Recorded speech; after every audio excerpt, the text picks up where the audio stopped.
গৌরীপ্রসন্ন শুধু ভালো লিরিক লিখতেন এরকমই নয়, গৌরীপ্রসন্ন লিরিক লিখে অনেক সময় সুরকার এবং শিল্পীদের বিপদেও ফেলতেন এবং তাতে মজাও পেতেন খানিকটা। যে ধরনের লিরিক উনি লিখেছেন, আচ্ছা এরকম লিখেছি, দেখ তো কীরকম সুর করতে পারিস, দেখো তো কীরকম করতে পারেন, দেখুন তো কীরমভাবে বানাবেন, এই সমস্ত কথা গৌরীপ্রসন্ন অনেকবারই বলেছেন।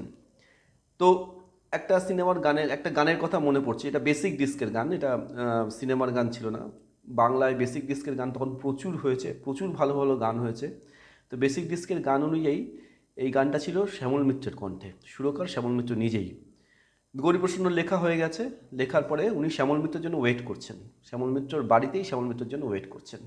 শ্যামল মিত্র কোথাও একটা গেছিলেন, ফিরেছেন, ফেরার পরে শ্যামল মিত্রকে দিয়ে বলেছেন যে এই এটা লিখলাম, একটু সুর করে দাও তো। তবে তার আগেই ওনার পরিচিত একজনকে বলছে শ্যামল আসুক, দেখ শ্যামলকে একদম বিপদে ফেলি, এমন একটা গান লিখেছি না, শ্যামল এটা সুর করতে গেলে ভাববে এবং সুর করতে গেলে খটোনটো তৈরি হয়ে যাবে, সহজে সুর করা যাবে না। একটা আলগা কথা মুখড়ায় বসিয়ে দিয়েছি, দেখি শ্যামল কথাটা কীভাবে ইউজ করে। এই সমস্ত কথাবার্তা চলতে চলতে শ্যামল মিত্র এসে গেছেন। শ্যামল মিত্র কিন্তু একবারেই সুরটা করে দিলেন এবং গৌরীপ্রসন্ন অবাক হয়ে গেলেন, বলে আলগা কথাটাও গানের মধ্যে ঢুকে দিল। আসুন সেই গানটা একটু আমরা শুনি।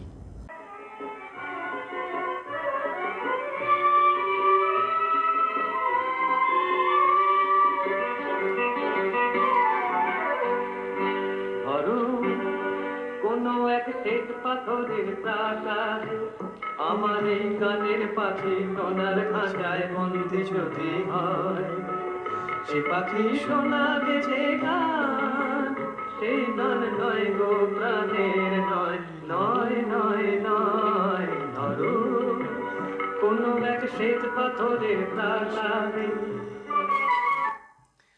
ধরো কোনো এক শ্বেত পাথরের প্রাসাদে, এই ধরো কথাটা কোনো এক শ্বেত পাথরের প্রাসাদে লাইনটা আলাদা করে লিখেছিলেন, আর ধরো শব্দটাকে আলাদা করে লিখেছিলেন। লিখে উনি গানটা শ্যামল মিত্রর কাছে দিয়েছিলেন, দিয়ে বলেছিলেন যে গানটা সুর করে দিতে। উনি ভেবেছিলেন যে ধরো কথাটা গানের মধ্যে শ্যামল মিত্র নিতে পারবেন না, শ্যামল মিত্র কিন্তু একবারেই করে দিয়েছিলেন সুরটা, ধরো কোনো এক শ্বেত পাথরের প্রাসাদে।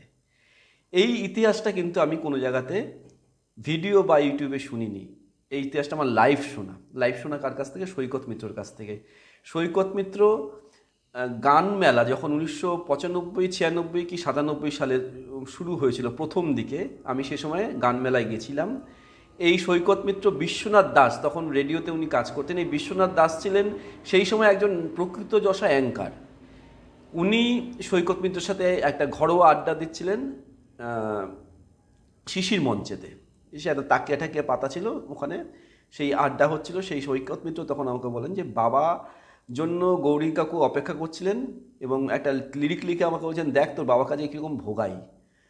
এবং বাবা আসেন, গৌরী কাকুর লিরিকটা দেয়, দিয়ে বলে দেখ শ্যামলা যে কীরকম বিপদে পড়বে। তখন গৌরী কাকুর লিরিকটা হাতে নিয়ে বাবা হারমোনিয়ামটা নিয়ে বসে এবং এক কথায় মানে এক মুহূর্তের মধ্যেই উনি গানটা শুরু করে ফেলেন এবং কথাটা গানের ভিতর ঢুকিয়ে নেন, ধরো কোনো এক শ্বেত পাথরের প্রাসাদে।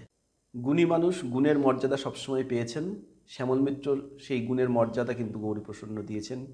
একটা ভালো গান লিরিক তৈরি করে দিয়েছেন এবং এই লিরিকটা যদি পুরো গানটা দেখেন না, যদি পড়েন পুরো গানটা বা পুরো গানটা ভালো করে শোনেন, বিভিন্ন রকম জায়গায় ওঠা পড়া আছে, বিভিন্ন রকম একটা পাখিকে খাঁচায় বন্দি করে সেটাকে কীভাবে নিজের পক্ষে নিয়ে আসা যায়, বন্দি পাখির জীবন সেটা কীরকম হয় সেটা আমরা সবাই জানি। সেই জায়গায় দাঁড়িয়ে কীভাবে নিজের পক্ষে নিয়ে আসা যায়, আর তার দুঃখ কীরকমভাবে হয়, সেটা কিন্তু গৌরীপ্রসন্ন এই গানে ফুটিয়ে তুলেছেন। আসুন শতবর্ষে গৌরীপ্রসন্নের আরও অনেক গান শুনবো, আরও অনেক কথা আমরা জানবো। ধন্যবাদ।